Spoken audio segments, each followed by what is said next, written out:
اس موقع پر کوئی چیز ادھر آ گئی تو ادھر سے تو آلریڈی بھرپور تیاری ہے، تو یہ تو جنگ شروع ہو جائے گی۔ ایئر مارشل صاحب آپ کس نظر سے دیکھ رہے ہیں اس اہم موقع کو جناب؟ جی اصل میں نا پہلی تو بات یہ ہے کہ بہار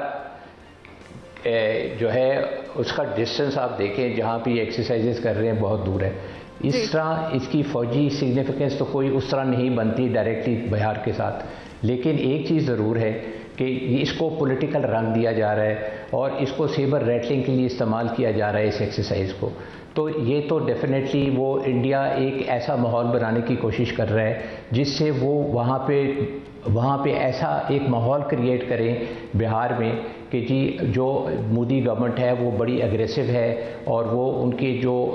آئیڈیلز ہیں ان کی پارٹی کے ہندوتوا کے اور اس طرح کی جو ایکسٹریمسٹ قسم کے خیالات ہیں ان کو وہ پروموٹ کرنے میں کامیاب ہوں گے۔ تو ایک تو یہ ایسپیکٹ ہے۔ دوسرا ایسپیکٹ یہ ہے کہ یہ یاد رکھیں کہ انڈیا کے اندر اس وقت ان کے اندر کوئی ایسی طاقت نہیں آ گئی جس کی وجہ سے وہ ہمارے ساتھ جنگ کر سکے۔ اگر آپ دیکھیں کہ جب یہ سندور ختم ہوا تھا تو سندور ختم ہونے کے بعد آپ دیکھ لیں اس دن سے لے کے آج تک انڈیا کی ایسی کون سی کیپیبلٹی ہے جو بڑھ گئی ہے۔ پہلی چیز تو یہ تھی کہ ان کو جس ایئر فورس کے اوپر اور رافیل کے اوپر ناز تھا اور S-400 پہ ناز تھا، یا پاکستان ایئر فورس نے اس کو خاک میں ملا کے رکھ دیا۔ آپ دیکھیں کہ 7 جہاز اور 1 ڈرون پہلے دن ہی انہوں نے گرا دیے اور ہمارے بہادر پائلٹوں نے ایک بہت اچھا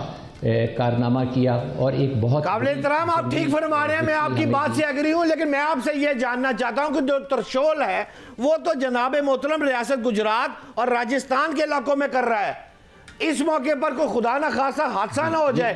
یہ میں پوچھنا چاہ رہا ہوں آپ سے۔ دیکھیں جی جنگی مشقیں جو ہوتی ہیں وہ صرف ایسے موقعوں کے اوپر جس وقت آپ اس کو کیش آن کرانا چاہتے ہیں تو وہ کی جاتی ہیں، جس طرح میزائل ٹیسٹ ہوتے ہیں، جنگی مشقیں ہوتی ہیں، اگریسو آپ کی بارڈر مانیٹرنگ ہوتی ہے، تو اس کو اگر آپ دیکھیں تو میں نے جس طرح آپ سے پہلے بھی عرض کیا کہ وہ وہاں پہ کرنا چاہتا ہے، اور راجناتھ سنگھ نے بھی یہ ایک اسٹیٹمنٹ دی تھی۔ اور میں آپ کو ایک اور بات بتاؤں کہ یہ انڈیا کے اندر یہ ایک خوش فہمی ہے کہ وہ سمندر سے ہمارے پہ اٹیک کر سکتے ہیں۔ ان کو پتہ ہونا چاہیے کہ ہماری نیوی بھی بڑی ویل پریپیئرڈ ہے اور پاکستان ایئر فورس اس کی سپورٹ کے اندر بالکل ان کے شانہ بشانہ کھڑی ہے۔ اور میں آپ دیکھیں جب یہ سندور ہوا تھا تو بحری بری اور فضائی افواج اور ان کی صلاحیتوں کی بات کر رہے ہیں، میں چاہوں گی آپ ذرا اس بات پر بھی روشنی ڈالیں، تھوڑا کمپیریٹیو انالیسس کر کے دیں ہمارے ناظرین کو کہ بھارت کا ڈیفنس بجٹ تو پاکستان سے کئی گنا زیادہ ہے، تو پھر کیا یہ ڈیفنس بجٹ اگر آپ بات کریں بجٹ کی مد میں یہ زیادہ ہونا ضروری ہے یا پھر سمارٹنس ہونا ضروری ہے؟ کیونکہ پاکستان کا جو بجٹ ہے جتنا بھی ہے بھارت کے مقابلے میں، لیکن مہارت پاکستان کی افواج کے پاس زیادہ ہے، جبکہ اگر ہیوی لوڈڈ آرٹلری کی بات کریں، S-400 کی بات کریں، رافیل کی بات کریں، تو یہ تو بھارت کے پاس ہے، مگر اس کے باوجود پاکستان نے بھارت کو ناکوں چنے ضرور چبائے تھے۔ تو آپ کیا دیکھتے ہیں، سمارٹ اپروچ دیکھتے ہیں یا پھر کوالٹی اور کوانٹٹی کے حوالے سے آپ بات کرنا چاہیں گے اس پر؟ دیکھیں جی یہ جو ہے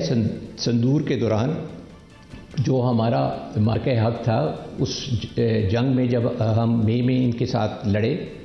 تو ایک چیز جو تھی پاکستان نے بالکل پروو کی کہ خالی جو ہے وہ جہاز یا میسائلز یہ نہیں جنگ جیت سکتے، اس کے علاوہ بھی بہت کچھ کرنا ہوتا ہے، آپ کی ٹریننگ ہوتی ہے، اور آج کل کی دور کے اندر ملٹی ڈومین آپریشن جو ہیں وہ ایک بہت مثبت رول پلے کرتے ہیں ایک کنٹری کی وکٹری کے لیے، جس طرح ہماری ایئر فورس نے اپنے ملٹی ڈومین آپریشنز کیے، آرمی نے ہمارے اپنے میسائل داغے ان کے اوپر۔ آپ دیکھیں کہ یہ ایک ایسی جو تھی کمبینیشن تھی پاکستان ایئر فورس کی اور پاکستان آرمی کی، جس سے ہم انڈیا کے اوپر حاوی ہو گئے۔ آپ ایک دیکھیں 1 گھنٹے کے اندر اندر جب ان کے 7 جہاز 1 ڈرون گر جائے تو وہ تو ایئر فورس ہل کے رہ جاتی ہے، اور 2 دن تک اس کے بعد انڈین ایئر فورس اڑ نہیں سکی اور وہ اڑنے کے قابل بھی نہیں تھے، اور انہوں نے ایکنالج بھی کیا کہ 2 دن کے لیے ہم نے اپنی جو ہے وہ ایئر فورس کو ڈاؤن کر دیا۔ تو ہمارے ہاں تو آپ دیکھیں کہ ہماری جو لیڈرشپ ہے آرمی کی، ایئر فورس کی، وہ اتنی مضبوط اور بہادر ہے کہ انہوں نے تو ڈٹ کے انڈیا کا مقابلہ کیا۔ آپ دیکھ لیں کہ ہمارے چیف نے، جنہوں نے چیف مارشل بابر سدھو نے جو ہماری ایئر فورس کو تیار کیا ملٹی ڈومین آپریشنز کی رجیم کے اندر، جس کے اندر سائبر بھی تھی، اسپیس بھی تھی، EW بھی تھی. یہ ساری چیزوں جب حاوی ہوئیں انڈین ایئر فورس کے اوپر اور انڈین آرم فورسز کے اوپر، اور اسپیشلی جو سائبر اٹیکس جو ہم نے ان کی انسٹالیشنز پہ کیا، ان کی فوجی تنصیبات کے اوپر کیا، ان کی بجلی بند ہو گئی، ان کے بہت سارے جو سسٹم تھے وہ ناکارہ بنا دیے گئے. جب آپ کے پاس ایسی کیپیبلٹی آ جائے پھر بجٹ نہیں رول پلے کرتا، پھر آپ کی لیڈرشپ ہوتی ہے، آپ کی ویژن ہوتی ہے، آپ کی ڈاکٹرن ہوتی ہے، وہ آپ کو جنگیں جتاتی ہے. اور آپ کی جو ہے یہ مئی کی جنگ جو پاکستان آرم فورسز نے جیتی، وہ آپ کے ملٹی ڈومین آپریشنز کی اپلیکیبلٹی تھی، جس کی وجہ سے ہم ان کے اوپر حاوی رہے. قابل احترام ایئر مارشل صاحب، کبھی 5 پھر 6 7 ٹرمپ نے تو 8 کر دیے. میں مانتا ہوں کہ بھارت ہمارا ہمسایہ ملک ہے اور ہم نے اگر اتنی برتری حاصل کر لی ہے تو تھوڑا سا اخلاقی طور پہ بھی اس کو مارجن دینا چاہیے، ہمیں 5 تک رکھنا چاہیے. لیکن ٹرمپ 8 پہ چلا گیا، ہمارا کیا قصور ہے؟ آج کوئی اصل تعداد بتائیں، ہم نے رافیل کے کتنے رافیل مارے ہیں، کہانی کیا ہے؟ جی دیکھیں، ٹرمپ صاحب کی تو مرضی ہے، جتنے مرضی گرا دیں، 8 گرا دیں، 10 گرا دیں، لیکن ہم نے جو ہے ان کے ساتھ ہی گرائے ہیں اور ایک ڈرون گرایا ہے، تو آپ اس کو 8 کہہ سکتے ہیں. اور یہ اور بھی ہو سکتے تھے. یہ آپ کو